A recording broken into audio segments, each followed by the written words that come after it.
दोस्तों इस क्लास में राजस्थान की जलवायु के बारे में बात करेंगे। आपको 10 मिनट के अंदर सारा टॉपिक क्लियर हो जाएगा इसमें, तो क्लास को देखते रहिए अंत तक। राजस्थान की जलवायु जलवायु के प्रमुख तत्व तापमान और वर्षा होते हैं। मौसम क्या होता है? किसी निश्चित भूभाग में औसत वायुमंडलीय दशाओं की तापमान, वायुदाब, वर्षा, आर्द्रता, पवन प्रवाह छोटी या लघु अवधि मौसम या लंबी व दीर्घ अवधि जलवायु कहलाती है। यानी जो छोटी अवधि होती है वह तो होती है मौसम, और जो लंबी अवधि होती है वह कहलाती है अपने जलवायु। मौसम एक दिन का हो सकता है, एक रात का, एक सप्ताह का, एक पखवाड़ा का होता है, जबकि जलवायु अपने 35 से 50 वर्ष तक का समय भी ले सकती है। बात करते हैं मौसम की लंबी अवधि को जलवायु कहते हैं। याद कर लेना, मौसम की लंबी जो अवधि होती है उसको क्या बोलते हैं? जलवायु बोलते हैं। अब बात करते हैं अपने नेक्स्ट, जलवायु को प्रभावित करने वाले कारक कौन कौन से होते हैं। पहला कारक है दोस्तों, कौन सा? अक्षांश। नहीं, थोड़े पहले देख लेते हैं कौन कौन से कारक हैं। एक होता है अक्षांश, समुद्र तल से ऊंचाई या दूरी, समुद्र तट से दूरी, महाद्वीपीयता, पर्वतों की स्थिति व दिशा, वन क्षेत्र, धरातल का स्वरूप, मेघाच्छादन, पवन प्रवाह, महासागरीय धाराएं, अल नीनो का प्रभाव। ये क्या होते हैं? जलवायु को प्रभावित करने वाले कारक होते हैं। सबसे पहले कारक की बात करेंगे अपने अक्षांश। अक्षांश किस प्रकार से जलवायु को प्रभावित करता है?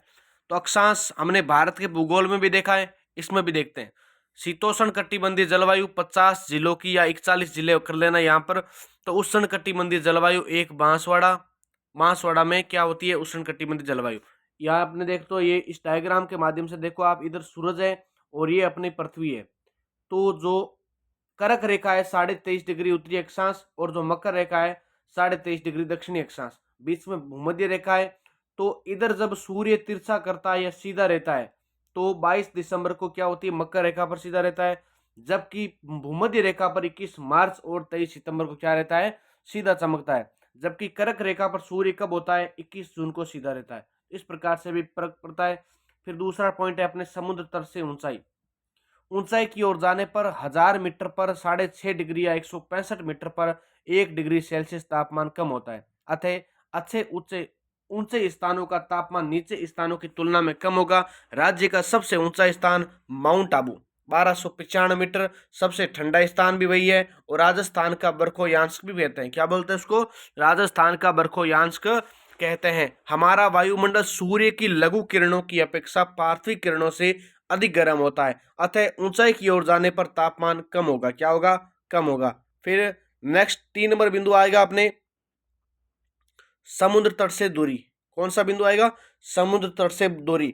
समुद्र तटीय क्षेत्रों में समकारी जलवायु पाई जाती है, जबकि समुद्र तट से दूर महाद्वीपीयता प्रभाव के कारण विषमकारी जलवायु पाई जाती है। और समुद्र से नजदीक तो क्या है? मुंबई 28 डिग्री गर्मी ज्यादा है और 24 डिग्री वहां पर सर्दी रहती है। अंतर केवल 4% का, यानी वहां पर समकारी जलवायु पाई जाती है और समुद्र तटीय प्रभाव दिखाई देता है अपने को। समुद्र से दूर की बात करते हैं तो अपना जैसे बाड़मेर है, समुद्र से दूर है, 48 डिग्री गर्मी पहुंच जाती है, जबकि सर्दी में पारा 1 डिग्री सेल्सियस भी पहुंच जाता है, यानी वहां पर 47 डिग्री का अंतराल आता है। अर्थात वहां पर बाड़मेर में क्या पाई जाती है? विषमकारी जलवायु या महाद्वीपीयता का प्रभाव हमें देखने को मिलता है। आपको पता ही होगा, स्थल जल्दी जल्दी भाग क्या होता है? गर्म होता है, जबकि जल्दी जल्दी ठंडा होता है। जबकि जल भाग धीरे धीरे गर्म होता है और धीरे धीरे ठंडा होता है। ये बात आपको पता होनी चाहिए। फिर चौथा बिंदु अपना है पर्वतों की स्थिति। पर्वतों की स्थिति किस प्रकार? हिमालय के कारण ही दक्षिण पश्चिमी मानसून जून सितंबर के मध्य संपूर्ण भारत में घूम घूम कर खूब वर्षा करता है। अरावली के कारण अरब सागरीय शाखा जिसके समानांतर तुछुक तुछुक वर्षा करके निकलती है। यदि हिमालय नहीं होता तो भारत लेह लद्दाख की भांति शांत मरुस्थल होता। वन क्षेत्र किस प्रकार? तो ये देख लीजिए, जैसे अपना एक डायग्राम के माध्यम से, ये क्या है? वायुमंडल वाला है, ठीक है। जल वाष्प 0.04% है। तो इसमें क्या होता है? ये जल है, जल वाष्प के कारण क्या होता है? ऊपर आकाश में जाता है और वाष्पीकरण के द्वारा अपने वापस नीचे आता है। तो ये जो संघनन की क्रिया होती है उसके कारण जल वाष्प बनकर उड़ता है, और फिर जो वाष्पीकरण की क्रिया होती है उसके कारण हमारे यहाँ तक पहुंचता है। तो जिन क्षेत्रों में वन सर्वाधिक होंगे वहां तापमान कम होगा, जबकि वहां वर्षा अधिक होगी। जल 100% शुद्ध उड़ता है, ध्यान रख लेना। जल है हमेशा 100% शुद्ध उड़ता है। जिस सतह से वाष्पीकरण होगा तो सतह ठंडी होगी। घड़े में इसी प्रकार जल ठंडा होता है। पूछ ले आपको घड़े में जल किस प्रक्रिया के द्वारा ठंडा होता है, तो आपको पता होना चाहिए वाष्पीकरण के द्वारा ठंडा होता है। जिस तरह से संघनन होगा वहां ऊर्जा मुक्त हो, ताप बढ़ेगा। दिन के समय बादल छाने पर उस क्षेत्र का तापमान कम होता है। बलुई रेतीली मिट्टी का तापमान उच्च पाया जाता है। क्या पाया जाता है? उच्च पाया जाता है। नेक्स्ट है अपना धरातल का स्वरूप। क्या बिंदु है? धरातल का स्वरूप। तो धरातल पर तापमान व वायु दाब में व्युत्क्रमण संबंध पाया जाता है। ये प्रश्न बहुत बार पूछ लेते हैं कि धरातल पर तापमान और वायु दाब में कैसा संबंध पाते हैं? व्युत्क्रमण संबंध। पवन हमेशा उच्च वायु दाब से निम्न वायु दाब की ओर चलती है। हवा स्थिर वायु राशि है, जबकि पवन गतिशील वायु राशि है। कैसी वायु राशि है? गतिशील वायु राशि है। तापमान बढ़ेगा तो वायु दाब घटेगा, सीधा सा फैक्ट है। तापमान बढ़ेगा, वायु दाब घटेगा। फिर बात करते हैं ऋतु परिवर्तन के कारण। हमारी पृथ्वी का अपने अक्ष पर 23.5 डिग्री झुका हुआ ना क्या है? ऋतु परिवर्तन होता है। यानी अपने जो राजस्थान है, भारत है, कोई भी ले लो आप, क्यों होता है ऋतु परिवर्तन? क्योंकि हमारी जो पृथ्वी है वो क्या है? 23.5 डिग्री झुकी हुई है। परिक्रमण गति सूर्य के चारों ओर दीर्घ वृत्ताकार में घूमना परिक्रमण गति होती है। मौसम विभाग का वर्गीकरण की बात करते हैं। एक शीत ऋतु, एक ग्रीष्म ऋतु, एक वर्षा ऋतु और एक होती है शरद ऋतु। शीत ऋतु में हम किसकी बात करेंगे? तापमान की, शीतलहर या डांफर की, मावट की बात करेंगे। जबकि ग्रीष्म ऋतु में अपने तापमान, लू, आंधी, भभूलिया की बात करेंगे। वर्षा ऋतु में अपने मानसून, अर्थ, उत्पत्ति, प्रवेश, शाखा, वर्षा, वितरण की बात करेंगे। और शरद ऋतु में अपने मानसून का लौटना और कार्तिक की गर्मी या उमस की बात करेंगे। आइए सबसे पहले बात करते हैं अपने शीत ऋतु। कौन सी ऋतु? शीत ऋतु। शीत ऋतु में क्या टॉपिक है, क्या बिंदु मिल रहा है अपने को? सबसे पहला बात करते हैं तापमान। इस समय सूर्य दक्षिण गोलार्ध में सीधा चमकता है। जब शीत ऋतु होती है तो जो सूर्य होता है दक्षिणी गोलार्ध में सीधा चमकता है। अतः भारत या राजस्थान में सूर्य की किरणें तिरछी पड़ती है। अतः तापमान घटेगा और वायु दाब बढ़ेगा। इसी स्थिति में प्रति चक्रवाती स्थिति होती है। ध्यान रखना दोस्तों, सबसे ठंडा स्थान माउंट आबू, जहां पर -3 डिग्री सेल्सियस तापमान होता है। जबकि सबसे ठंडा स्थान चूरू है और सबसे ठंडा क्षेत्र भी कौन सा है? मरुस्थल है। सर्वाधिक वार्षिक तापांतर वाला क्षेत्र मरुस्थल है। और सबसे अगर वार्षिक तापांतर वाला जिला देखते हैं तो वह अपना चूरू है। कौन सा है? चूरू। सारे फैक्ट याद रखने वाले और आपको ध्यान से सुनने वाले फैक्ट हैं। फिर अगले मावट क्या होती है, मावट के बारे में चर्चा करते हैं। भूमध्य सागर से उत्पन्न पश्चिमी विक्षोभ से शीत ऋतु में होने वाली वर्षा को मावट कहते हैं। दोबारा ध्यान से सुनिए, भूमध्य सागर से उत्पन्न पश्चिमी विक्षोभ से शीत ऋतु में होने वाली वर्षा को अपने मावट कहते हैं। ये प्रमुख रूप से जनवरी, फरवरी और दिसंबर में होती है। और मावट एक स्थानीय भाषा में इसका नाम है। रबी की फसल को लाभ गेहूं, जौ, चना, सरसों, मटर, तारामीना, इनको क्या होता है? मावट की फसल से लाभ होता है। दोस्तों ध्यान रख लेना, मावट की फसल से मावट की वर्षा से किसको लाभ होता है? गेहूं, जौ, चना, सरसों, मटर, तारामीना, जो कि रबी की फसल है, उसको लाभ होता है। गेहूं को अधिक लाभ होने के कारण इसको गोल्डन रेन मावट को भी कहा जाता है। यह वर्षा ओलों के रूप में होती है। एक प्रश्न आता है अपने, तो इसको भी ध्यान से देख ले एक बार थोड़ा। मावट से निम्न में से किसे लाभ होता है? गेहूं, चावल, चावल जौ, गेहूं चना या बाजरा चना? तो ध्यान रखना आपको कि गेहूं चना को सबसे अधिक लाभ होता है। दूसरी ऋतु आती है अपने दोस्तों ग्रीष्म ऋतु। ऐसी ऋतु बहुत ही शानदार है। इस समय सूर्य भूमध्य रेखा को पार कर कर्क रेखा या उत्तरी गोलार्ध की ओर सीधा चमकने लगता है। अतः राज्य व भारत में उच्च तापमान व निम्न वायुदाब रहेगा। चक्रवाती घटनाएं भी इसमें देखने को मिलेगी। सबसे गर्म जिला चूरू, सबसे शुष्कतम जिला फलोदी और सबसे मरुस्थल सबसे गर्म क्षेत्र रहेगा। और धूल भरी मौसम घटनाएं भी होगी, जैसे लू चलेगा, आंधी चलेगी, भभूलिया चलेगी। जैसे अब आने वाले समय में क्या देखेंगे? ये आंधी वाला मौसम देखेंगे। बात करते हैं सबसे पहले धूल भरी आंधियां कौन कौन सी होती है। आंधी की बात करते हैं तो ग्रीष्म ऋतु में सामान्य धाराओं के कारण उत्पन्न धूल भरी नम या आर्द्र पवनें जो तापमान को कम करती है, इसके साथ होने वाली मानसून पूर्व की वर्षा दोगड़ा कहलाती है। IGNP का प्रभाव पड़ता है। क्या ध्यान रखना है? जब धूल भरी आंधी या आर्द्र पवनें चलती हैं तो तापमान को कम करती है और इसके साथ जो होने वाली वर्षा होती है उसको अपने दोगड़ा कहते हैं। और दोगड़ा पर प्रमुख रूप से प्रभाव IGNP का पड़ता है। ध्यान रखना, सर्वाधिक आंधियां अपने गंगानगर में आती है 27 से 28 दिन, और सेकंड स्थान पर बात करते हैं आंधियां हनुमानगढ़ में 24 दिन चलती है, और सबसे कम दोस्तों आंधियां अपने झालावाड़ में मात्र 3 दिन चलती है। याद हो गया होगा फैक्ट आपको। फिर बात करते हैं लू क्या होता है। क्या होती है लू? अपने आम जन भाषाओं में देखते हैं लू बढ़ती लाग जी आपा ने भी नहीं कमाना पा। तो ये पश्चिम से पूर्व की ओर चलने वाली धूल भरी शुष्क गर्म कष्टदायी तेज स्थानीय पवने ये पाकिस्तान के बलूचिस्तान से शुरू होकर हीट वेव भारत के दिल्ली पटना में सर्वाधिक गति से चलने लगती है, और इसका सर्वाधिक विशाल मैदान में यह चलती है। इसके चलने तापमान बढ़ेगा व तापांतर कम होगा। क्या बढ़ेगा? ये जो लू चलती है, हीट वेव चलती है, इसके चलने से एक तो तापमान बढ़ता है और तापांतर कम होता है। मार्च अप्रैल मई जून में ये लू चलती है। राजस्थान में सर्वाधिक इसका प्रभाव बाड़मेर में, और सबसे इसकी ज्यादा गति अपने जयपुर में होती है। ग्रामीण को आप हटा सकते हो क्योंकि नए आंकड़े के तहत इसमें न्यूनतम तापमान 41 डिग्री से 49 डिग्री हो जाता है। आपको याद कर लेना दोस्तों। फिर बात करते हैं भतोलिया या बबूलिया। क्या होता है भतोलिया बबूलिया?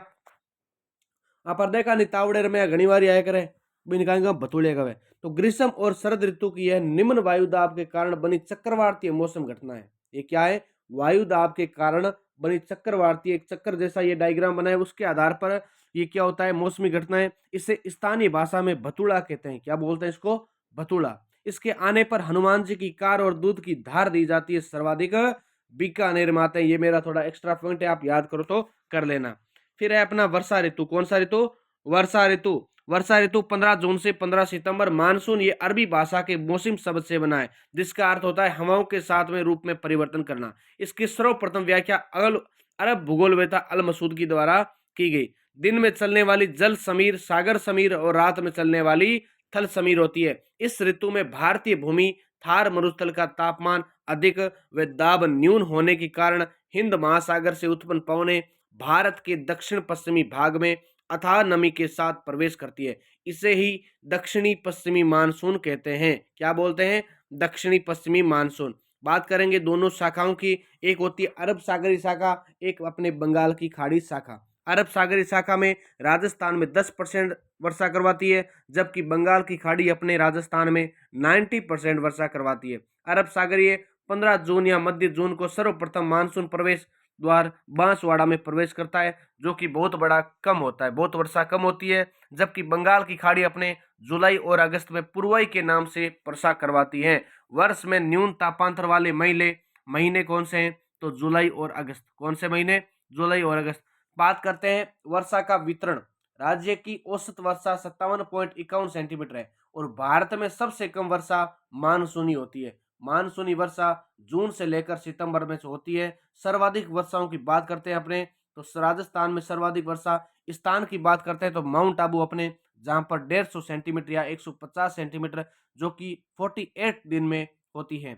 और जिले की बात करते हैं तो झालावाड़ में अपने 100 सेंटीमीटर यानी 40 दिनों तक लगातार वर्षा होती है।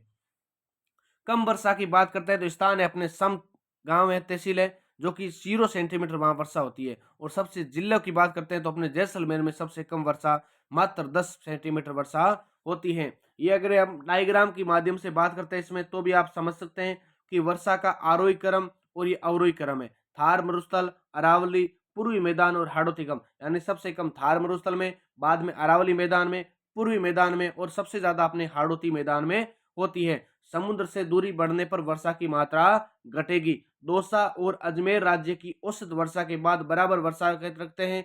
जिन क्षेत्रों में वर्षा अधिक होगी वहां विषमता कम, तथा जिन क्षेत्रों में वर्षा कम होगी वहां वर्षा विषमता अधिक होगी। सर्वाधिक वर्षा विषमता अपने जैसलमेर में, और न्यूनतम वर्षा विषमता अपने झालावाड़ में होती है। कहां पर होती है? झालावाड़ में। कौन सा वाड़? झालावाड़। भारत में सर्वाधिक वर्षा विषमता वाला राज्य राजस्थान है। राज्य में दक्षिण पूर्व में उत्तर पश्चिम की ओर जाने पर वर्षा कम होती है। ध्यान रखना दोबारा फैक्ट को। राज्य में दक्षिण पूर्व से उत्तर पश्चिम की ओर जाने पर क्या होती है? वर्षा कम होती है। यानी उत्तर पश्चिम वाला इलाका अपना आ गया बीकानेर, हनुमानगढ़, गंगानगर वाला। बात करते हैं शरद ऋतु की। मानसून का लौटना या उत्तर पूर्वी मानसून या मानसून का प्रत्यावर्तन क्या होता है? शरद ऋतु है। सितंबर में सूर्य भूमध्य रेखा के समीप सीधा चमकता है, अतः भारतीय भूमि राजस्थान पर तापमान निम्न होने व वायु दाब बढ़ने के साथ ही हवाएं अपना रुख बदलकर पुनः लौटने लगती है। 27 सितंबर को राजस्थान में मानसून लौट जाता है। याद कर लो फैक्ट को, 27 सितंबर को राजस्थान में मानसून लौट जाता है। मानसून काल सर्वाधिक समय बांसवाड़ा में और प्रवेश भी बांसवाड़ा में होता है। लौटता भी बांसवाड़ा से है और प्रवेश भी बांसवाड़ा से करता है। किस दिन? 27 सितंबर। कब? 27 सितंबर। बात करते हैं कार्तिक उमस। क्या होती है कार्तिक उमस? मानसून के लौटने के बाद वायुमंडल में उमस भरा कष्टदायी मौसम, कीर्ति की गर्मी, कार्तिक की गर्मी, ये क्या होती है? कार्तिक की उमस भी कहते हैं इसको। क्या बोलते हैं? कार्तिक की उमस भी बोलते हैं। राज्य में सर्वाधिक वर्षा होती है। उत्तर पश्चिमी मानसून, पश्चिमी विक्षोभ, उत्तरी पश्चिमी मानसून, जून से सितंबर या लौटते मानसून। आपको याद होना चाहिए किससे होती है? दक्षिण पश्चिमी मानसून। बहुत बार ये प्रश्न पूछते हैं। राज्य में पवनों की बात करते हैं। किसकी बात करते हैं? राज्य में पवनों की। ये राजस्थान है अपना। इधर से देख लो, पूर्वाई की बात करते हैं। सबसे पहले इधर से आती है पूर्वाई पवने। किधर से? सिंजेरी पवन और उत्तर पूर्व से आती है। और धराऊ उत्तरार्ध पवने इधर से आती है। और उत्तर पश्चिम से अपने कौन सी? सूर्या पवने आती है। पछुआ पवने अपने किसने आती है? आथुनी पछुआ पवने भी बोलते हैं इसको। और दक्षिण पश्चिम से अपने समुद्री पवने और लंकाऊ पवने इधर से आती है, नीचे दक्षिण से। ठीक है। और चिल्ली पवने भी यहाँ से बोल सकते हो। तो इस प्रकार ये क्या है? पवनों का डायग्राम है। फिर अपने बात करते हैं सबसे आगे, पछुआ पवन या लू के कारण जल वाष्प कणों का झाला कहलाता है। पछुआ पवन या लू के साथ जल वाष्प कणों का चलना झाला कहलाता है। जून में चलने वाली गर्म पवनें हवा बढ़ती कहलाती है। वैश्विक घटना ला नीनो एक मौसमी घटना है। भारत व राज्य में वर्षा अधिक, पेरू से ठंडी जल धारा का प्रभाव पड़ता है। अल नीनो भारतीय मानसून कमजोर रहेगा, वह लेट आएगा। यह गर्म जलधारा है। अल नीनो क्या है? गर्म जलधारा है। जबकि पेरू क्या है? ठंडी जलधारा है। वायुदाब की बात करते हैं तो वायुदाब ऊंचाई की ओर जाने पर वायुदाब घटता है। ऊंचाई की ओर जाने पर वायुदाब घटता है। किसने कहा? ये हम्बोल्ट ने बताया। हम्बोल्ट एक वैज्ञानिक था, भूगर्भिक, जो 10 सेंटी प्रति इकाई पर वायुदाब के परतों का भार वायुदाब कहते हैं। जो 10 मीटर पर 1 मिली बार कम होता है। सर्वाधिक समुद्र तल पर 1013.25 MB, लगभग 5000 मीटर पर घटकर आधा रह जाता है। वायुदाब का यंत्र बेरोमीटर है। वायुदाब का यंत्र बेरोमीटर, इकाई है इसकी मिली बार। प्रभाव है नाक से खून आना, क्योंकि हम जब ऊंचे जाते हैं, हवाई जहाज में बैठते हैं, एक तो अपने नाक से खून आता है, हाँफने लगते हैं। जो फाउंटेन में स्याही वाली पेन होती है उसकी मनाही होती है। पर्वतीय क्षेत्रों में भोजन देरी से पकता है। वायुदाब की मापन की इकाई मिलीबार पास्कल भी होते हैं। इसको क्या पास्कल भी बोलते हैं। समान वायुदाब वाले क्षेत्रों को मिलाने वाली काल्पनिक रेखा समदाब रेखा है। कौन सी रेखा है? समदाब रेखा। समदाब रेखा की बात करते हैं। जनवरी में 1018 मिलीबार जैसलमेर, 1019 बीकानेर, जुलाई में 1000 सिरोही, 999 सांचौर और बाड़मेर जैसलमेर। इस प्रकार आपको आंकड़े याद कर लेने, ज्यादा इंपॉर्टेंट नहीं है ये। जलवायु वर्गीकरण की बात करते हैं तो जलवायु वर्गीकरण 2 भागों में बांटा गया है। सामान्य वर्गीकरण और एक व्यक्तिगत वर्गीकरण। सामान्य वर्गीकरण में देखते हैं तो शुष्क जलवायु 0 से 20 सेंटीमीटर जैसलमेर, अर्ध शुष्क अपने 20 से 40 मीटर जोधपुर, उप आर्द्र जलवायु अजमेर, आर्द्र जलवायु भरतपुर, अति आर्द्र जलवायु झालावाड़। यहाँ से प्रश्न पक्का है आपके सॉलिड लिए। शुष्क जलवायु जैसलमेर, अर्ध शुष्क जोधपुर, उप आर्द्र अजमेर, आर्द्र जलवायु भरतपुर, अति आर्द्र झालावाड़, अति आर्द्र झालावाड़, आर्द्र जलवायु भरतपुर, उप आर्द्र अजमेर, अर्ध शुष्क जोधपुर, शुष्क जलवायु जैसलमेर। ऐसे याद करो आप। बात करते हैं व्यक्तिगत वर्गीकरण की। कोपेन ने 4 बताए, जर्मन का था। कोपेन ने 4 प्रकार बताए। द्विवार्थ ने 4 प्रकार बताए, अमेरिका का था। थॉर्नवेट ने भी 4 बताई, अमेरिका का था। बात करते हैं व्लादिमीर कोपेन। व्लादिमीर दी कोपेन जर्मन जलवायु भूगोलवेत्ता है। इसका आधार था कैंडल का वनस्पति वर्गीकरण। 1900 में, 1901, 1918 और 1936 या औसत वर्षा तापमान भी इसको कहते हैं। इसने क्या किया? एक कुछ सिंबल्स लिए, यानी कुछ वर्ण लिए। जैसे डब्लू को मरुस्थल का, एच का गर्म, डब्लू का शीत ऋतु अर्थात ग्रीष्म ऋतु वर्दी। तो इसने इस प्रकार से सी एस का स्टेपी तुल्य, सी का शीतोष्ण, जी का गंगा मैदान, ए का उष्ण कटिबंधीय तापमान पर और बी को वर्षा पर निर्धारित किया। इस प्रकार से इसने क्या किया? जलवायु का वर्गीकरण किया था। जैसे ये डायग्राम दे रखा है, 66.5 डिग्री है तो उस पर डी बता दिया, और कर्क रेखा है उस पर सी दिखा दिया, और ए दिखा दिया 0 डिग्री अक्षांश पर, यानी वहां पर कौन सी जलवायु है, उष्णकटिबंधीय। मकर रेखा पर सी दर्शा दिया, यानी कौन सी है, शीतोष्णकटिबंधीय, यानी यहाँ पर भी शीतोष्ण है तो वहां पर भी शीतोष्ण है। 66.5 पर क्या है, डी है, तो डी का मतलब क्या है, डी का मतलब दिखाओ, बताओ क्या है, डी का मतलब डेजर्ट, डी का मतलब डेजर्ट हो गया, ठीक है, ऐसे याद कर लो आप फिर इसको। फिर कोपेन के अनुसार राज्य में दक्षिणी भाग में जलवायु है BWHW CWG AWET, तो इसका कौन सा हो जाएगा, AW हो जाएगा, क्या हो जाएगा, AW इज राइट आंसर। बात करते हैं कोपेन के अनुसार राज्य के पूर्वी जलवायु में क्या है, तो BWHW BSHW अरावली भाग, CWG पूर्वी भाग, तो इसका CWG पूर्वी भाग हो जाएगा। ट्री वार्ता का जलवायु वर्गीकरण भी देख लेते हैं। आधार इसका क्या था, वर्षा था। 1948 में अमेरिका में किया। BWH 10 सेंटीमीटर वर्षा पश्चिमी राजस्थान, BSH 30 सेंटीमीटर मध्यवर्ती, CAW 70 सेंटीमीटर पूर्वी राजस्थान, AW 100 सेंटीमीटर दक्षिणी राजस्थान। थॉर्नवेट अमेरिका का भूगोल वेता था। इसका आधार था औसत वर्षा, औसत वाष्पीकरण, शुष्क जलवायु EAD, उप आर्द्र DAW, आर्द्र जलवायु CAW, मिश्रित जलवायु DBW। कोपेन का वर्गीकरण आधार तापमान, BWHW मरुस्थलीय क्षेत्र, BSHW मध्यवर्ती भाग अरावली का, CWG पूर्वी भाग मैदान का, AW दक्षिण पश्चिमी हाड़ौती पठार। शुष्क वन भारी होगी, वर्षा नहीं। आर्द्र वन हल्की होगी, वर्षा करवाएगी। ठंडी पवन भारी नीचे बैठेगी और गर्म पवन हल्की ऊपर उठेगी। ऐसे आपको याद कर लेनी है। फिर नेक्स्ट टॉपिक अपने लेकर आएंगे, तब तक आप इस टॉपिक को आप एक दो बार देख लें, आपके लिए ये बहुत ही शानदार है और यहाँ से अपने 2-3 क्वेश्चन आते हैं। तो बहुत बहुत धन्यवाद आपका क्लास देखने के लिए, और नेक्स्ट क्लास में हम फिर से मिलेंगे। इस क्लास को लाइक और कमेंट, चैनल को सब्सक्राइब जरूर कर देना। जय हिंद, जय भारत। इसकी PDF आपको Telegram channel mission government teacher SP में आपको उपलब्ध हो जाएगी। इसकी लिंक आपको मैं इस वीडियो के लास्ट में दे दूंगा।